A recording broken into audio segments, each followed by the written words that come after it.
Stop, stop, stop! What are you doing? She's our helper. You should always respect them. Good morning, everyone. Respected principal ma'am, teachers, and my lovely student. Today I am here to speak a few words about Labor Day.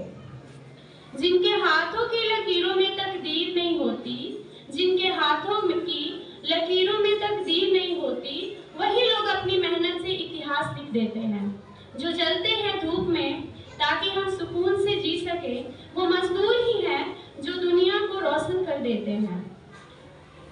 आज मैं जिस विषय पे बोलने जा रही हूँ, वो केवल एक दिवस नहीं है, दिवस का विषय नहीं है, बल्कि यह उन करोड़ों दिलों की धड़कन है जो हर दिन अपने सपनों को कुचलकर दूसरों के सपनों को साकार करते हैं। यह विषय है मजदूर दिवस। जब हम सुबह उठते हैं और अपने घर से बाहर निकलते हैं तो हम स्वच्छ सड़क देखते हैं, साफ सुथरा सड़क देखते हैं, ऊंची ऊंची इमारतें देखते हैं और खेतों में लहलहाती फसलें देखते हैं। लेकिन क्या हमने कभी रुककर यह सोचा है कि इनके पीछे किसका खून पसीना बहा है? नहीं। इस देश को खड़ा किया है वो है हमारे देश के मजदूर। वो मजदूर जिनके पूरे कपड़े तक नहीं होते, लेकिन वो हमारे लिए आलीशान घर बनाते हैं। शायद उनके बच्चे स्कूल भी नहीं जाते होंगे, लेकिन वो हमारे लिए स्कूल बनाते हैं। वो मजदूर जो खुद भूखे सो जाते हैं, लेकिन हमारे लिए अनाज उगाते हैं। साथियों, मेरे प्यारे बच्चों, मजदूर दिवस हर साल 1 मई को मनाया जाता है। इसकी शुरुआत 1886 में अमेरिका के शिकागो शहर से शुरू हुआ था, जब मजदूरों ने अपने अधिकार के लिए आवाज उठाई थी। वे 12 से 14 घंटे काम करने को मजबूर थे, लेकिन उन्होंने कहा अब नहीं।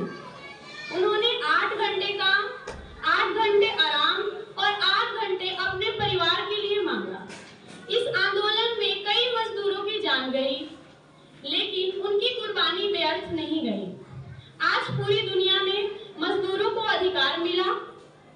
भारत में मजदूर दिवस की शुरुआत 1932 में चेन्नई, जो उस टाइम मद्रास के नाम से जानी जाती थी, वहां से शुरू हुआ। तब से लेकर आज तक यह दिन हमें याद दिलाता है कि मजदूर केवल श्रमिक नहीं, बल्कि इस देश के निर्माता हैं। लेकिन आज भी सच्चाई क्या है वो आपको भी पता है।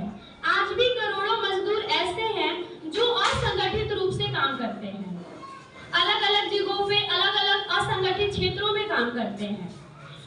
आंकड़े बताते हैं कि भारत में अभी 50 करोड़ से अधिक श्रमिक हैं, जिसमें से 90% से ज्यादा लोगों का ना वेतन, ना ही सुरक्षा और ना ही कोई भविष्य की गारंटी है। कोविड-19 महामारी के समय जो दृश्य हमने देखा उसे कभी भूल नहीं सकते। जो सैकड़ों किलोमीटर पैदल चले, जो माँ थी वो अपने बच्चों को गोद में लेकर पैदल चली क्योंकि उनका कोई ठिकाना नहीं था। प्यासी सड़क पर वो चलती रही। अगर आज भी मजदूर रो रहा है तो हमारा विकास अधूरा है।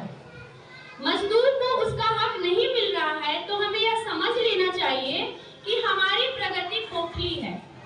अंतर्राष्ट्रीय स्तर पर भी मजदूरों की स्थिति अभी भी चिंताजनक है। जब तक समाज